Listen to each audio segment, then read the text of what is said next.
E já estamos de volta ao Vivo em Cores. Obrigado pelo carinho, pela preferência, pela audiência. Esse é o Vídeo de Saúde, o seu Vídeo de Saúde, que hoje está falando sobre doenças estomacais com um dos maiores especialistas, uma das maiores autoridades do tema, o Dr. André Brandalize, médico gastrocirurgião, doutor em ciências da cirurgia pelo Unicamp. Olha só a fera que está aqui, gente, a fera que está aqui respondendo cada pergunta que chega aqui. Ô, doutor, vamos aqui, muitas pessoas perguntando aqui pelo e-mail. Vamos lá para a cidade de Bonito de Minas, Minas Gerais. Cidade de Bonito de Minas, Minas Gerais. É a nossa amiga Valdenice. Obrigado, Valdenice, pela participação, viu? Que Deus te abençoe. Gostaria que o doutor falasse um pouquinho assim. Quando tomo café, sem nenhum biscoito ou sem leite, sinto uma dor no estômago e ânsia de vômito. Poderia me explicar por que isso acontece? Pergunta a nossa amiga Valdenice Pereira Lisboa, lá de Cidade de Bonito, Minas Gerais. Bom, como eu falei no bloco anterior, com a nossa amiga do Rio Grande do Sul, a cafeína ou a xantina irritam o estômago. Então, quando cai lá no estômago vazio, uma coisa que irrita, seja o café, seja a bebida alcoólica, seja o mate, isso vai causar uma contração do estômago. E a contração do estômago gera dor. Ele é um órgão muscular. Não é que não possa tomar o cafezinho, doutor, é tomar o cafezinho de estômago vazio, é isso? Isso. Mas tem pessoas que tomam o café preto e não sentem nada. É que depende muito da sensibilidade pessoal. Se você não tolera que seu estômago seja agredido por café, não deva tomar café sem o estômago cheio, sem o leite ou biscoito, qualquer coisa assim. Não pode exagerar, né? Senão vai engordar com tanto biscoitinho. Doutor, vamos lá para a cidade de Jaú, nossa cidade muito querida, Devanir de Freitas Marra, que representa a cidade. Obrigado, Devanir, que Deus abençoe. Eu tenho muito refluxo, esse refluxo queimou muito a minha garganta. E eu fui ao médico e me deram hidróxido de alumínio e cloridrato de metoclopramida. O que faço para melhorar o refluxo? Tem cura? Qual é o melhor tratamento? Está perguntando aí desesperada a nossa amiga Devanir, doutora. Devanir, é uma pergunta muito extensa, né? Isso aí precisa bater um papo com o médico, tem uma série série de coisas. doutorado É uma aí. série de coisas. Assim, os remédios que te deram são para tapar o sol com a peneira. É um antiácido apenas e um remedinho que é para ajudar um pouco a esvaziar mais rápido o estômago, aumentar um pouco a força da sua válvula de refluxo, mas é efeito muito pequeno sobre o refluxo. O refluxo, hoje em dia, é para ser tratado com um remédio que chama inibidor de bomba de prótons. É um remédio que impede a produção de ácido pelo estômago. E aí vai ter o refluxo, ele vai continuar existindo, mas não vai queimar e não vai dar sintoma algum. Não vai queimar nem seu esôfago, nem a sua garganta.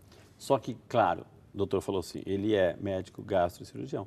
Ele citou um remédio, sempre com prescrição médica. Nada de chegar amanhã na farmácia, etc, e comprar. O doutor falou isso, eu quero, né? Tomar por conta, porque pode ter algum efeito colateral. Exatamente. Não deve tomar o remédio sem saber direitinho qual é o grau da esofagite, se você tem, se não tem, se é esofagite, né? Então, você precisa, antes de começar a tratar, a gente procurar uma consulta com um médico especialista e tirar todas as suas dúvidas antes de começar o tratamento.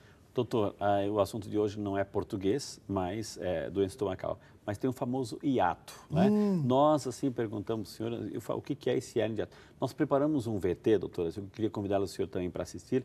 E aí, de repente, em cima do VT, o senhor vai responder essa pergunta. Vamos à matéria.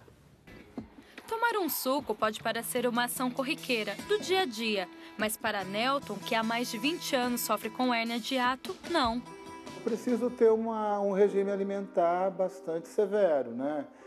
Todas as vezes que eu abuso do extrato de tomate, dos temperos mais fortes, acaba com a minha noite. Eu sou orientado para comer sempre 2 horas antes de deitar. Se eu não faço isso, eu tenho problemas sérios, porque quando deito é como se o alimento voltasse todo para a garganta, né? E aquilo, aí vem tosse, né? A tosse é um dos sintomas do refluxo e dessa coisa da hérnia de hiato. E aí eu faço tratamento, né? Independente do que come, a medicação e as pastilhas são a saída encontrada para o refluxo. Estava com fome, tinha acabado de fazer um feijão branco, fui lá e comi 2 porções pequenas. Foi a deixa para à noite eu não dormir direito, né? Porque aí você tem que levantar, aí você vai tomar remédio, aí procura, né, uma pastilha para ajudar, né, a segurar aí essa esofagite. E aí fica esse desconforto a noite toda, né? Então tem que controlar, não tem como. Hérnia umbilical, hérnia inguinal, hérnia de disco. Mais de 5 milhões de brasileiros sofrem com algum tipo de hérnia. Hoje vamos falar de uma doença anatômica no aparelho digestivo, a hérnia de hiato. Pessoas que sofrem de obesidade correm o risco de desenvolver a doença, pois o acúmulo de gordura na barriga aumenta a pressão e o esforço sobre o diafragma, que alarga com maior facilidade. Hoje a gente trata não a hérnia de hiato, mas trata a esofagite. A hérnia de hiato você só consegue corrigir cirurgicamente. A esofagite a gente consegue tratar com medicação, com tratamento clínico. A esofagite, ou a doença do refluxo, como é chamada hoje, ela não dá assim, uns sintomas muito específicos. Geralmente é uma pirose, que a gente chama, que é a famosa azia, né? Come e começa a passar mal. Pode ter um pouquinho até de regurgitação, né? O conteúdo gástrico pode subir até a cavidade oral ou não. E a queixa maior hoje, que os nossos especialistas que encaminham muito para nós gastroenterologistas, é da parte de otorrino, os pneumologistas, que é na tosse crônica. Outros fatores associados à doença são idade e o emocional. Ao passar do tempo, a nossa musculatura vai perdendo um pouco da força, um pouco da rigidez, né, do tecido. O colágeno vai ficando mais fraco. Então acaba acontecendo desse músculo acontecer um relaxamento maior. Então é mais comum, não é tão assim, a evidência não é maior, mas é mais comum a doença a partir de 50 anos. O estresse ou qualquer alteração emocional, a gente volta a repetir, vai alterar realmente essa musculatura. Além disso, o que vai acontecer é uma produção maior do ácido. O estômago ele é um órgão muito vascularizado, ele é um órgão com uma grande quantidade de inervação. Então a glândula que produz o ácido clorídrico ela vai ser hiperestimulada. O paciente ele deixa um pouco de chegar até o médico com sintomas. Eu acho que não é qualquer dor abdominal, não é qualquer dor de estômago que ele tem que procurar o médico, não é isso. Mas eu acho que ele tem que ficar atento ao quadro. Uma dor no peito atípica, um refluxo que ele teve, uma alimentação que ele fez uso e passou mal. Eu acho que se ele persistir com esse sintoma, ele deve procurar o médico, porque ele tem uma chance de ser diagnosticado com uma doença do refluxo. Muito bem, muito boa matéria, muito ilustrada, né? Bem explicada, né? E eu quero mandar um abraço aqui ao Nelton, nosso personagem, o Nelton, comentarista aí da Missa Saúde. Obrigado, Nelton, que Deus te abençoe. Olha, Nelton, o doutor André falou que você está um pouco barrigudinho, então começa a fazer exercício, viu? Doutor, aí tem uma matéria, etc. Vamos recapitular um pouquinho isso também. A gente agradece o doutor Marcelo também, que nos ajudou a esclarecer. Mas aqui com o doutor André, a gente também vai ter outra aula para complementar aí, doutor. Vamos explicar o que é o tal do hiato, né? O hiato, como em português, está entre duas coisas, né? Então, o hiato é um buraco, é uma falha. Então, o diafragma, que é o músculo que separa tudo que está no tórax de tudo que está na barriga, ele tem alguns buracos, tem alguns hiatos. Tem um buraco para o sistema venoso, um para a aorta, e tem um hiato que é para o esôfago passar. Então, esse hiato, ele é muscular, é do músculo do diafragma e tem que ter, normalmente, uns 2 centímetros de esôfago dentro da barriga, para que a pressão abdominal seja imposta tanto no estômago quanto no esôfago. No caso da hérnia de hiato, é quando esse hiato se alarga, o hiato se alarga e a pressão abdominal faz o estômago ser empurrado para cima. Ah, entendi. Então, um mecanismo que era quase como um ladrão de caixa d'água, uma entrada angulada do esôfago no estômago, que Deus fez maravilhosamente bem, fica desmoronado com a hérnia de hiato. Vira quase um funil invertido. Por isso que quando você deita, volta líquido, porque você deita, o funilzão faz voltar o líquido para o esôfago e pode causar essas erosões, que é a esofagite. E aí tem aquela sensação, doutora, aquele gosto amargo na boca, doutora, assim, né? Os sintomas mais típicos de refluxo são a queimação. É a famosa pirose, azia? Azia no peito, é queimação retroesternal, não é aquela queimação na barriga, é aquela que sobe até a garganta, com ou sem regurgitação ácida, então vem o gosto amargo e azedo na boca. Pode ter tosse, pode ter problemas de rouquidão quando queima as cordas vocais também. Olha só. Então, tem uma série de sintomas que podem ser atribuídos à doença do refluxo. Como é, eu fico imaginando a pessoa está deitada, doutor, assim, então facilita pela lei da gravidade, etc., dormir com um travesseiro um pouquinho, a cabeça um pouco mais elevada, assim, ajuda, doutor? Quem tem hérnia de hiato, quem tem essa condição aqui, à noite uma das recomendações é que você leve a cabeceira da cama. Se tem uma cama de casal, você tem que colocar só um para você, um colchãozinho anti-refluxo. Se é de solteiro, você pode levantar a cabeceira com um calço no pé da cama e leva um pouco a cabeceira da cama. Agora, doutor, tem gente assim que de repente não toma café e não almoça, mas desconta tudo na janta. Ou de repente toma um grande café, come bastante no almoço e desconta também, come um boi na janta, enfim. Comer muito à noite, doutor, assim, comer à noite até de repente vai para uma pizzaria, vai para uma churrascaria, aquela coisa pingando, aquela graxa toda assim, aquela comida gordurosa. Isso está acabando, né, doutor, com o estômago, não está? Sim, comer muito à noite, ainda mais coisas gordurosas, são coisas que demoram muito tempo para esvaziar. Então, tem um retardo do esvaziamento gástrico. Tanto a gordura como condimentos muito fortes. Alho, cebola, ketchup, mostarda, tudo isso vai ficar parado no estômago. Quando você dorme, a digestão para. Naquele momento que você dormiu, acabou. Ah, é? Aquilo que vai ficar no estômago demora muito mais para esvaziar. Várias vezes fazendo endoscopia de manhã e tem comida lá. Eu comi e fui dormir. Está lá a comida parada, mal digerida. Durante o dia o estômago vai começar a trabalhar. O indivíduo acorda de manhã já com o estômago ruim, já com o estômago pesado, sentindo aquele gosto de alimento mal digerido no estômago, então isso causa um grande inconveniente para ele mesmo. Quanto tempo, doutor, assim, deveria ser a última refeição antes de dormir? Pelo menos umas 2 horas umas antes 2 de horas. dormir. Antes disso, nada. Um chazinho pode depois, ser. Depois, deu fome antes de dormir, toma um leitinho, um chá, qualquer coisinha para matar aquela fomezinha e dormir mais tranquilo, mas sem grandes volumes. A digestão continua acontecendo, mas muito, muito mais lentamente do que acontece acordado. Doutor, chocolates, assim, chocolate também causa isso. Dizem que até mascar chiclete diminui, ajuda, isso é verdade? Chocolate, ou é mito? Não, chocolate não pouco passa no estômago, ele é absorvido instantaneamente quase. É o né? açúcar, o problema é o açúcar, né? É só açúcar, vai embora rápido. E o chiclete pode causar dor, porque você está mastigando, o seu estômago está entendendo que está entrando a comida e não está.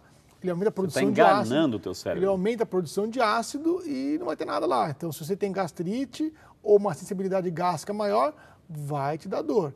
Se você tem dor no intestino, qualquer coisa assim, o ar que você engole com o chiclete também vai te dar dor, vai dar distensão, estufamento, pontada aqui, pontada ali.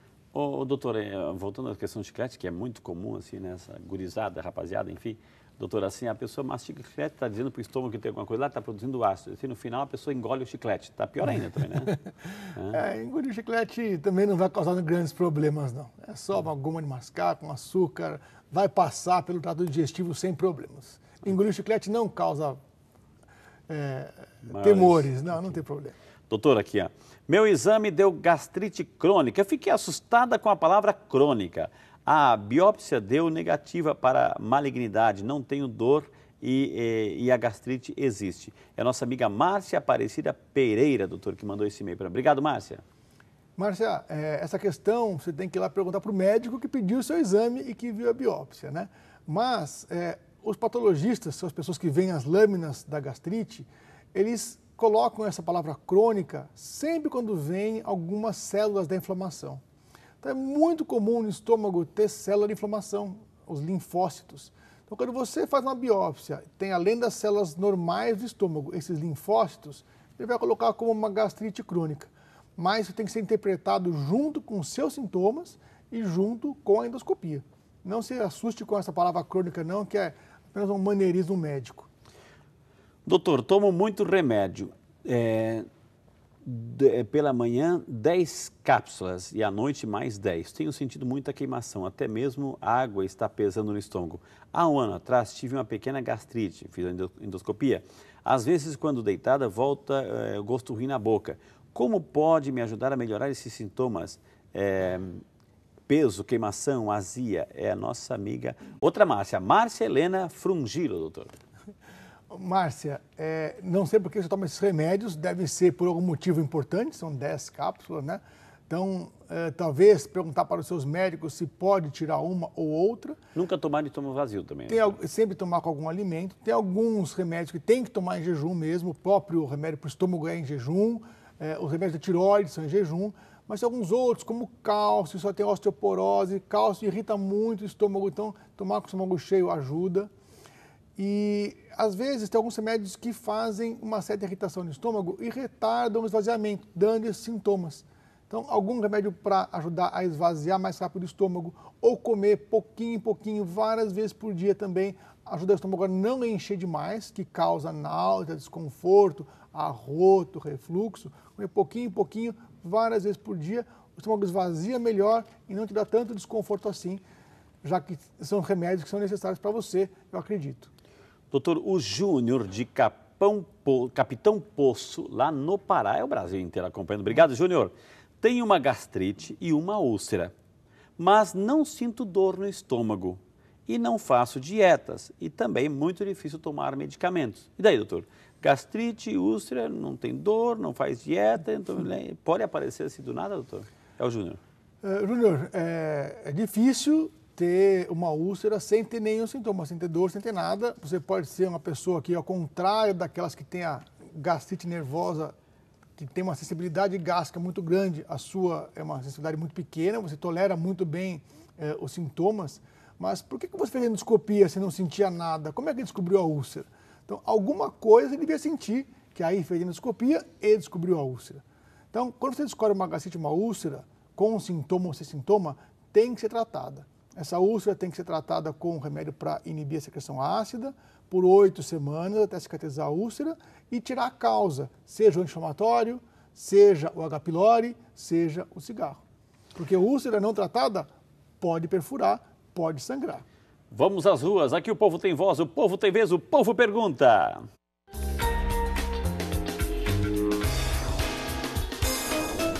A dona Lisete também quer fazer uma pergunta. Qual é a pergunta, dona Lisete? Azia frequente dá problema no estômago? Azia frequente, doutor, dá problema no estômago? Dona Lisete. Dona Lisete, a azia frequente é uma consequência do problema no estômago, né? Não sei o que a senhora chama de azia, se é a queimação no meio da barriga, que aí pode ser realmente uma gastrite, uma úlcera, alguma reação a remédios que ela pode tomar, ou se é a queimação no peito, que é uma consequência do refluxo. A gente fala que a hérnia de hiato é o cabelo branco do estômago.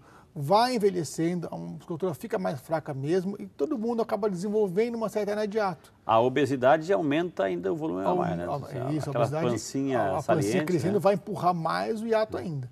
Mas junto com o aumento da hérnia de hiato, o idoso tem uma diminuição da acidez. Então, muita gente tem hérnias de hiato pequenas, 2 centímetros, 3, e não tem nenhum sintoma. Ô, doutor André, se a questão é a questão da gravidade, da idade, etc., a flacidez, né, que vai permitindo que apareça esses hiatos, enfim, o exercício, digamos assim, aquele exercício para fortalecer a musculatura, estou dizendo assim, aqueles abdominais, ajudam, doutor? Não.